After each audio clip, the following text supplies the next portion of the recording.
حضرت سعد بن ابی وقاص رضی اللہ عنہ سے روایت ہے، نبی اکرم صلی اللہ علیہ وسلم نے فرمایا، بے شک تو جو کچھ خرچ کرے اور اس سے تیری نیت اللہ کی رضا حاصل کرنی ہو تو تجھ کو اس کا ثواب ملے گا، یہاں تک کہ اس پر بھی جو تو اپنی بیوی کے منہ میں لقمہ ڈالے۔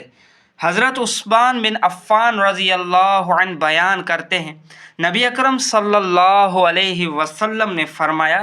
جس نے عشاء کی نماز بعد جماعت ادا کی تو گویا اس نے آدھی رات کا قیام کیا، اور جس نے صبح کی نماز بھی جماعت کے ساتھ پڑھی تو گویا اس نے ساری رات نماز پڑھی۔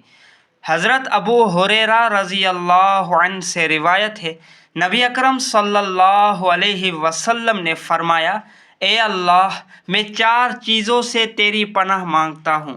ایسے علم سے جو فائدہ نہ دے، ایسے دل سے جو تجھ سے ڈرتا نہ ہو، ایسے نفس سے جو سیر نہ ہو، اور ایسی دعا سے جو سنی نہ جائے یعنی قبول نہ ہو۔